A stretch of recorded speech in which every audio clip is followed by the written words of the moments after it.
Hello, everyone. My name is Gábor Csizmazia, here at the National University of Public Service, and we're going to kick off this afternoon, or early afternoon, with the War of the Worlds, as the title suggests.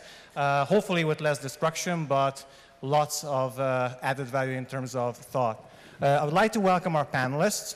First and foremost, joining us online, Dr. Sumantra Maitra, who is a senior editor at the American Conservative, and who earned a British scholar who earned his PhD at the University of Nottingham, but he's also very active at other online sites and other journals as well, or magazines, including the American Interest, and also other platforms. I promised our presenters to keep the introduction very short, so I'd like to say one of the main messages in this regard. You can follow Dr. Maitra's activity on Twitter at Mr. Maitra. Online. Also joining us is Dr. Gergely Salát, who is the China expert on our panel. He earned his PhD at the ALTE Eötvös Loránd University, and his main area of research and scholarship relates to Chinese foreign policy, great power politics, and basically the great power policies of currently President Xi Jinping, but also in general Chinese politics and Chinese foreign policy. And last but not least, representing the American perspective in our panel, Dr. Balázs Mártonffy, who is the director here at the Institute for American Studies. His main area, of course, as I mentioned, is the U.S. foreign and security policy and alliance cohesion and spheres of interest and spheres of influence in general and obviously in international relations, current events. So without further ado, welcome again all three of our panelists. And I would like to start with a very kind of generic question here. Obviously, the recent years, the last few years, has showed us the quote-unquote return of geopolitics, return of great power politics, although some experts may argue that that's not the case. It always has been with us, so it's nothing really new with the international relations, or with regards to international relations. Nevertheless, the spheres of influence, spheres of interest, this whole concept has gained momentum, definitely, at least when it comes to international debates and international politics. So my question is, how do our experts see, in terms of Russia, China, and the United States, currently the whole idea of spheres of influence, spheres of interest? Can we talk about, in their perspective, certain areas, certain territories in terms of spheres of interest and influence? And if so, what are these territories? And what is the main Russian, Chinese, and American strategies in terms of approaching these areas? So I'd like to start with Dr. Maitra. Thank you. I hope you can hear me properly. Yes, clearly. Okay. So first of all, good morning, good afternoon to where you are, and thank you for having me today. And I apologize that I couldn't be in person. It was a very graceful invite, but I couldn't be. So maybe next time I'm actually going to be in person there. It's slightly unnerving to see my giant head on a screen, but I'll try and keep the arguments more academic. So the question in front of us, as you asked, is how do we see spheres of influence in geopolitics and whether they have returned? As you also rightly mentioned, they never really left us. It was a misunderstanding on parts of some foreign policy ideology and some foreign policy theories which thought that history is kind of like a progressive arc, and this idea of great power politics has been behind us and it's not going to come in front. Now, obviously, I do not have to tell, especially to a Hungarian audience, what Russian imperialism can be. What I would like to say is Russia, depending on from whose perspective you're looking at, could be a great power or it could be a regional power, right? I mean, at the end of the day, realism in foreign policy is dependent on geography. So to the Baltic states, for example, Russia is one of the biggest threats. You know, Russian strategic influence and strategic doctrines say that the Baltic states are in their spheres of influence. The eastern parts of Europe, especially the post-Soviet states, they're all in the spheres of influence. and then to a lesser degree, the Central European states of Hungary, Poland, and the neutral buffer zone in Austria, and then to a greater degree, the Western Europe, which is more of a conflict zone when it comes to the Cold War. But from the perspective of Germany, on the other hand, if you see, like if you put yourself in the shoes of a German strategic thinker, the situation kind of changes. Yes, Russia at that point of time, from the perspective of the Germans, is a threat, but also a threat that could be managed because post-Cold War, the German frontiers moved east. And there is a thing in international relations, as most of you know, it's called buck passing.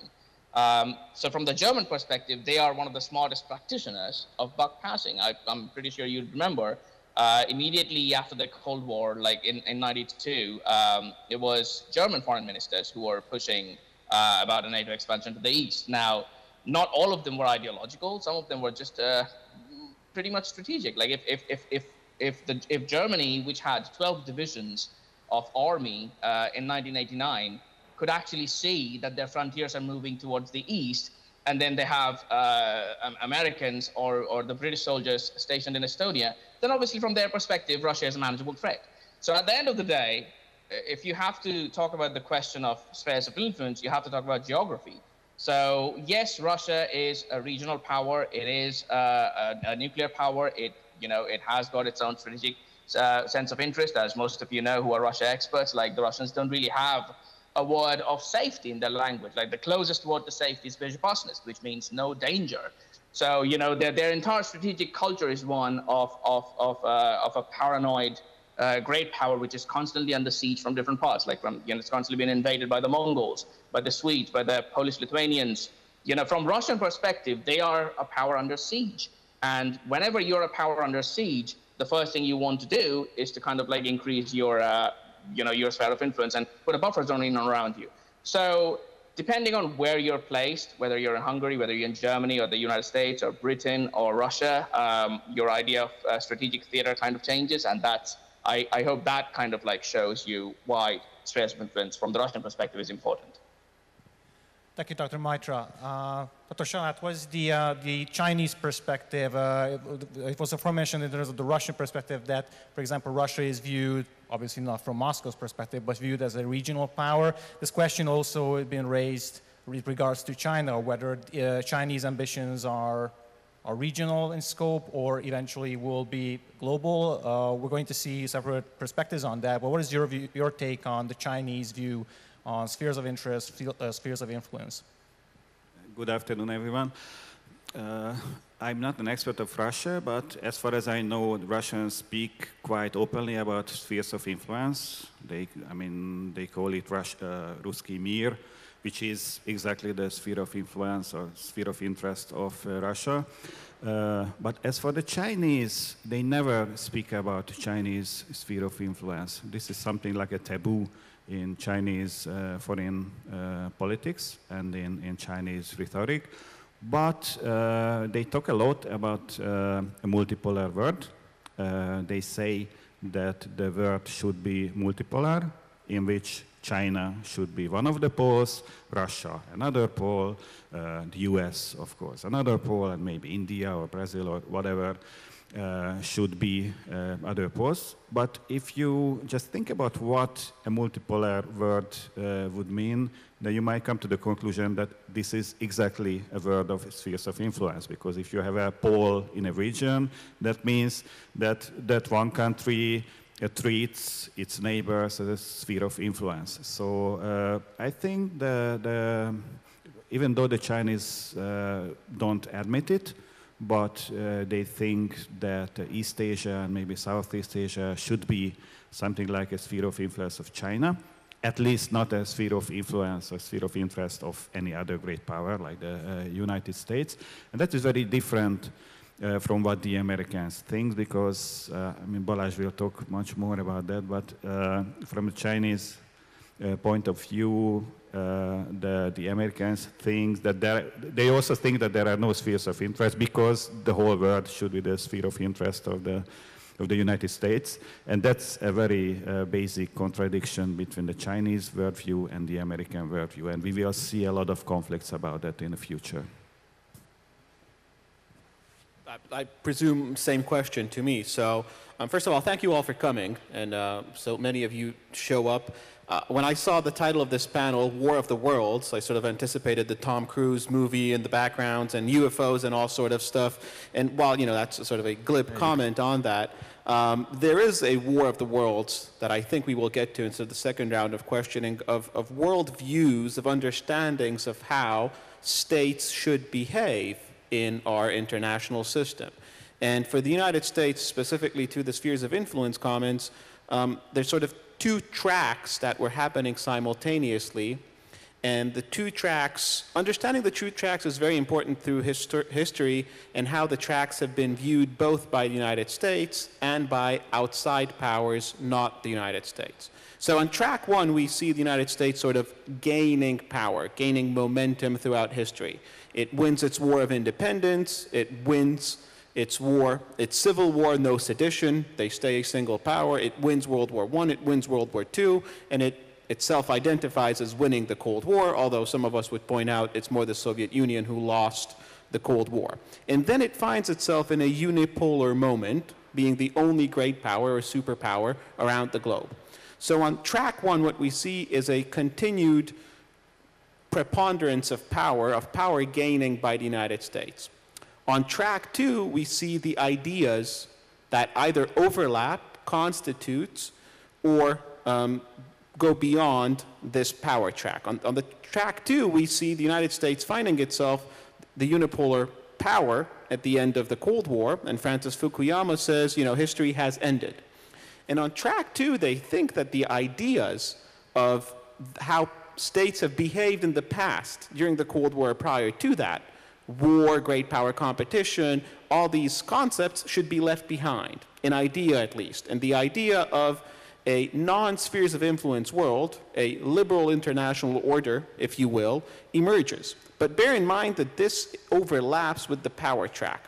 And what you see is multiple US presidents from both parties, Republican and Democrat, saying the world of spheres of influence should be delegated to the dustbin of history, sort of a moral ideas-based argument for how the world should behave.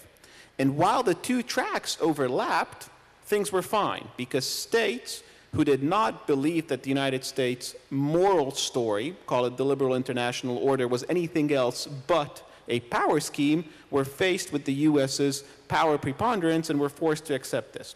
What we see now, and I think we're at a pivotal moment, is the emergence of, or the re-emergence of, a broken multipolar world. And the United States is now grappling, and I think there's a very strong debate in Washington about what to do with this, on whether to go back to their previous understanding of spheres of influence and behave as a great power behaves normally through history, or continue with their narrative as the two tracks sort of diverge. And this is where we are at a key moment, and you know, I could go into spheres of influence, how much exclusivity do you want, as in how much the great power who dominates a region does not want other great powers to intervene, or how much subsidiarity, sort of the two key points we talk about in spheres of influence, as in how much the great power who dominates the region wants the non-great powers to behave.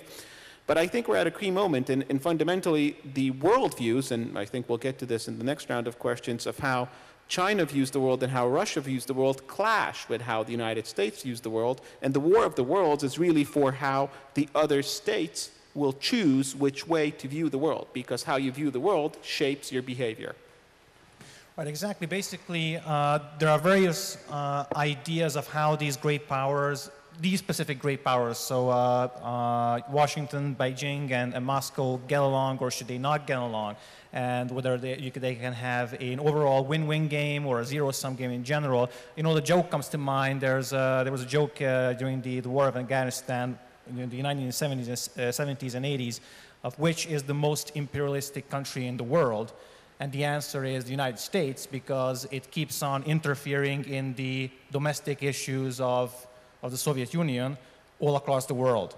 So technically, there are all kinds of views of how these great powers view each other's activities, but Balázs definitely pointed to a very serious issue here of what these kind of parallel worlds can actually offer in terms of worldview, and that could be mainly the question in the next round in terms of, well, social and political system in general. Basically, that's what the competition is all about now, according at least to, for example, the Biden administration. So basically, my question here is, we talked about how these countries or how these powers view spheres of interest, spheres of influence, but what is their worldview in general? So basically, if I would frame it very simply, how would an ideal world, according to Moscow, according to Beijing, according to Washington, would look like? Not specifically just great powers per se, but in terms of, let's say, global trade, or let's say, in general, political cooperation, institutions, and so forth. I'm deliberately leaving it open here because there are various things we can talk about. So how would an ideal Russian-viewed world would look like? Dr. Maitra. Well, that's an interesting question because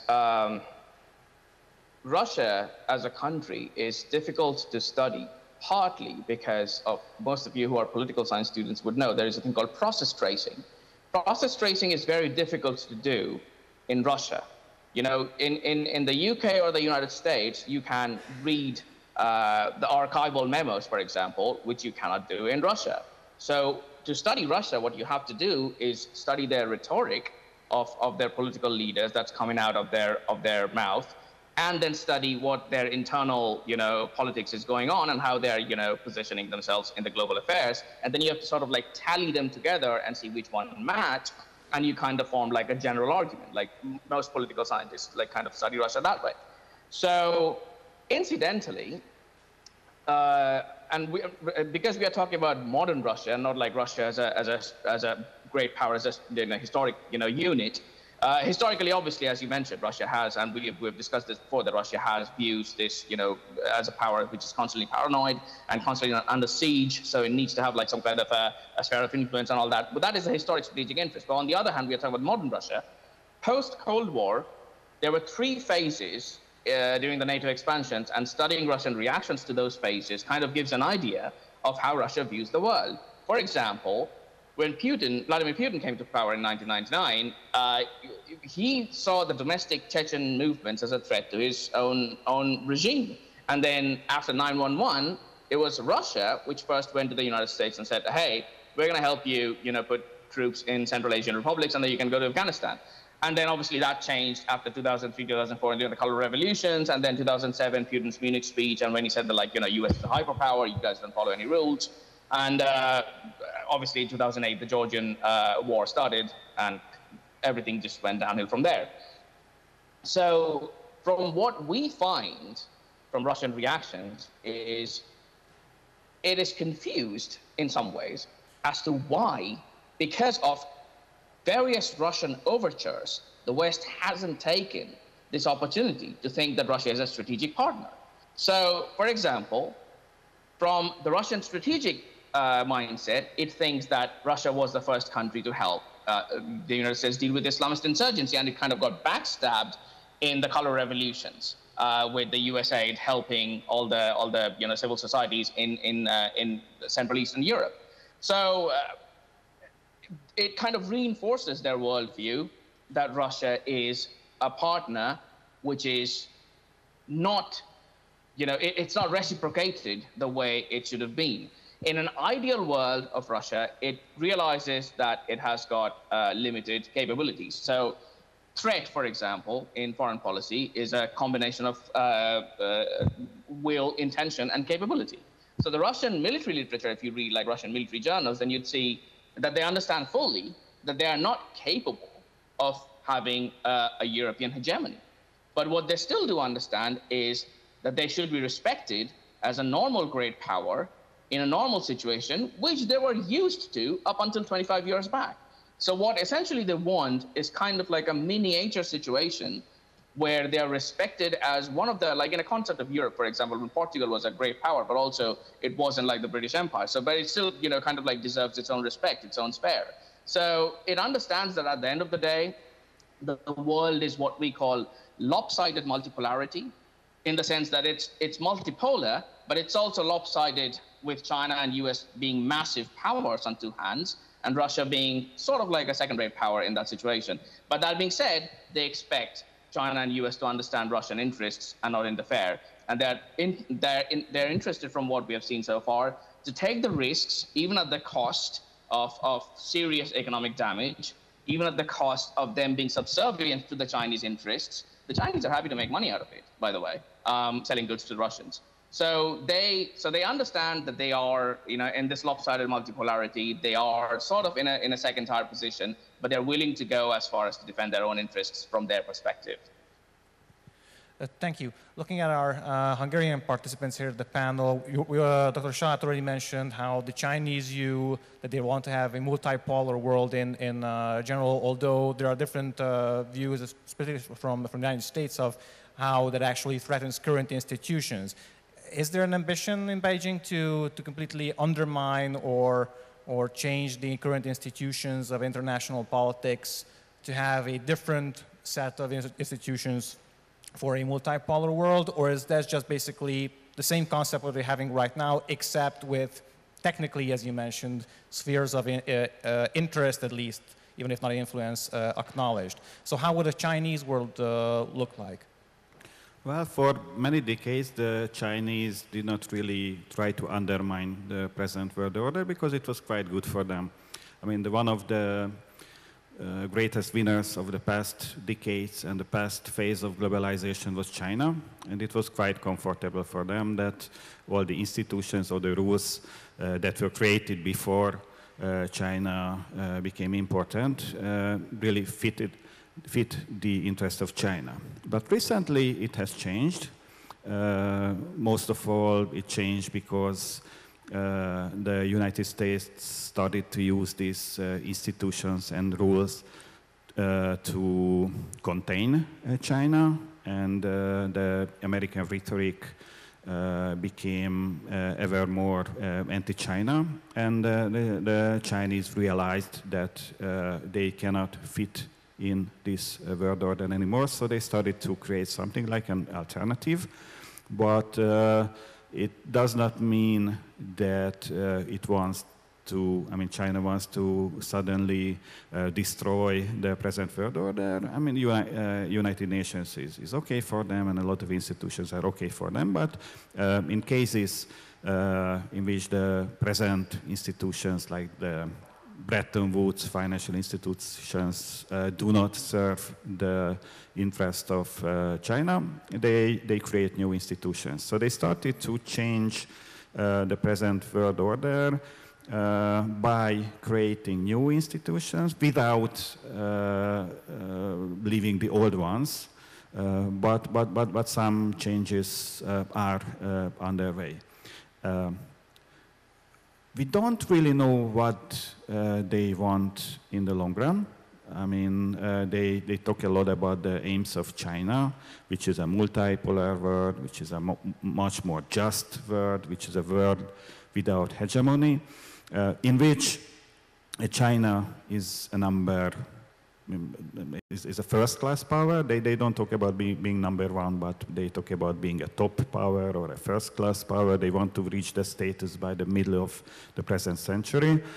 We don't really know what that means. What they are doing, what they are actually doing now is creating these new institutions like the Asian Infrastructure Development Bank, like the Silk Road Fund, and this whole Belt and Road Initiative is something like an alternative to the present US-centered world order. But what they do is trying to organize Eurasia, including Africa, so Afro-Eurasia, and also Latin America, into a world in which all roads lead to Beijing, which does not mean that they want to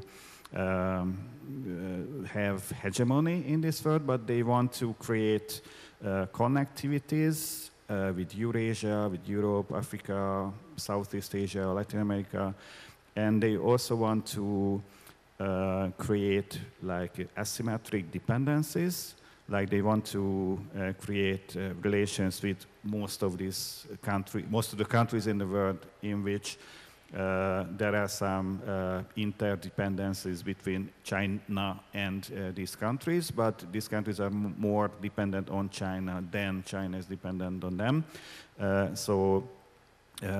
I think at present, at least, what the Chinese are trying to create is a world, or at least a Eurasia, in which most of the countries in this region depend on China more than China depends on them. That does not mean a complete hegemony, that does not mean complete domination, but it means that all the countries who are part of this new Chinese world, they have to take into account the interest of China in their decisions. And that's something that at present the Chinese feel as an ideal world.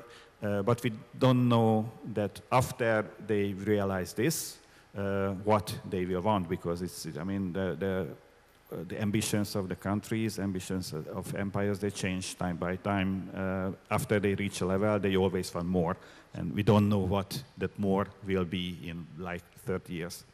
Right, thank you. What is the American view on all this? Because Dr. Mártonffy, you pointed out that there are dual tracks of how the United States looks at spheres of influence and, in general, the international relations per se. And hypothetically, it shouldn't be a question of what kind of world the United States imagines, because we're technically, as you mentioned, after the end of the Cold War, we're technically living in that world. But at the same time, deterrent changes do demand U.S. attention and actually kind of tinkering with the system, or at least giving some kind of response to the Russian, Chinese, and other attempts at changing the emphases of this international order. So, what is the American perspective on what's next, of what kind of world we're looking at, or the Washington desires? Well, I think they'd ideally like to go back to the 1990s, when they were at the heyday of their power, both the heyday of their power of their ideas and the heyday of their power in a military, economic, and geopolitical sense. And the distinguishment between the two was not questioned. Russia was weak, China was rising, but the idea was that China would either democratize or be part of the system sufficiently that it would not try to change the system. And I agree with Dr. Salat's comments over here that we don't yet see what the Chinese alternative to the US-led international liberal order is, but in my view, it's not because China doesn't know it, it's because China does not deem it in its interest yet to provide an alternative, because there are positives to be gained from simply picking at the seams, trying to disintegrate the US-led system, and only then later down can it, or should it, be in a position of power sufficiently so to present its own alternative vision. So I think it's coming, I think it's already there. For the US, if we go back from this abstract ideal 1990s great idea, then I think they would like to be revered, emulated, idealized, and feared. And shockingly enough, there's no clear priority list on which most Americans agree on. There's sort of two camps who say, the easier camp to understand, and usually associated with the Republicans, although this isn't quite the case, is all we need to do is be feared, and all the other are sort of byproducts. On the more liberal internationalists or liberal universalists idea, more aligned with the Democrats, they'd say, you don't have to be feared as long as you're revered. And the reality is, for most of the non-Western world, the question is all about fear. All these other strength of your ideas are nice narrative schemings, but in reality, that's what matters for them. So if I had to make like concrete statements, then I would think the United States would like to see China perceived as a threat by everyone. And you can see the United States working very strategically on working to bring China into NATO as a threat, working to bring its allies around the Pacific to focus singularly on China as a threat. It would also like to see Russia weakened and some allies which share the United States' strategic goals and interests to be raised up as stronger powers in Europe. So I think those are the two key points over here, but fundamentally the United States is realizing that it's not just fighting a physical war, right? Where in the realm of physics, in the reality over here, but it's also fighting a war of narratives, a war of framing, and a war of purpose. And these three wars exist only in our head, what we call social reality, but they're very important points because during its unipolar moment, it won all four wars. It won the war physically, it won the war of narratives, what the physical reality means, it won the war of framing, what we ought to think about reality, and it won the war of purpose too, because, hey, this is all the good stuff that comes with us, follow us. And I think these four wars, the physical war, but the other three wars, will be the true questions of what happens next in the War of the World. Thank you. Looking at our time, that we have about 15 minutes altogether, and I promised our panelists that we're definitely going to have a Q&A session at the very end. So I'd like to indicate it to the audience that the Q&A session is about to come up. But before we do, just quick round of questions, one final round. We could talk about many things on this subject, but I specifically like the idea of, revered, idolized, or being feared. What, in your views, are the Russian, the Chinese, and the American greatest asset in terms of their power tools of influencing their spheres of interest or influence? So in other words, what is the greatest strength as a great power? And obviously, we can talk about many things in terms of military, in terms of political power, influence, or soft power as well. But in your view, if when Russia, when China, and the United States steps up in international politics and fights for its influence, then what is their greatest asset in their toolbox, so to say? Dr. Maitra, what is your view on this? Well, militarily, Russia is not comparable to US or China, even though it has got thousands of nukes, which is an advantage. But politically, I think the biggest advantage that they see from their perspective is they do not interfere in how third world governments, for example, from Africa or Asia, would run their political set of ideas. So, for example, the Russians can say that we don't interfere in your social policies, we don't interfere, we don't tell you whether you're good with human rights or not, as long as we are, doing trade and we are going to help you. If you see the Russian mercenaries, for example, in Africa, they are not going to say about, how human rights are working in those regimes. So I think that's, from their perspective, is their biggest advantage, that yes, they have interests, but they do not share the condescending attitude, for example, when it comes to human rights. Thank you. Dr. Salát, what is the main Chinese item or asset in the foreign policy toolbox? It's quite simple. It's trade and investment. By trade, I mean that China is the largest trading nation. It is the largest exporter and number 2 importer in the world. And for more than 100 countries in the world, China is the number 1 trading partner. And of course, it gives China some leverage over these countries. And the other is investment. China has a lot of money to invest, and it has the will to make these infrastructural development projects in countries that are basically forgotten by the West. And that also gives a lot of leverage to China. So China does not really have soft power.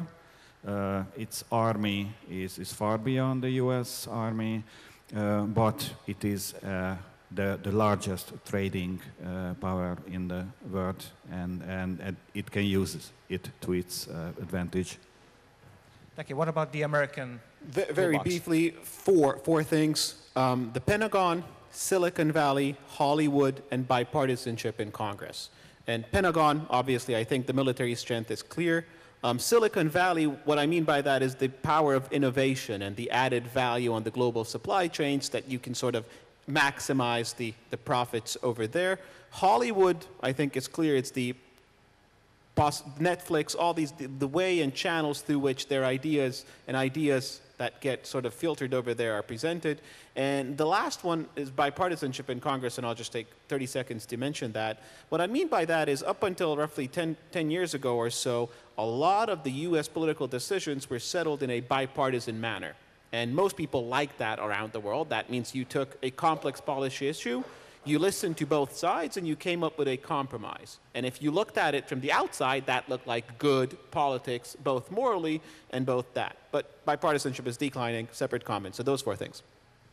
Thank you for the speakers for their view on the great power views and strategies and assets. I would like to conclude our discussion with as all three gentlemen has indicated in a certain way that the UN eventually, or certain institutions, might fade away, and it does sound like a step-by-step peaceful process. The big question is obviously what comes afterwards, or in that process, what is at the end? Is it actual, as the title refers, a war of the worlds, and are we going to see a clash among these great powers, or is it basically sort of just a quote-unquote sphere of influence and kind of separate worlds, or two or three worlds at once? We are going to see this in the future.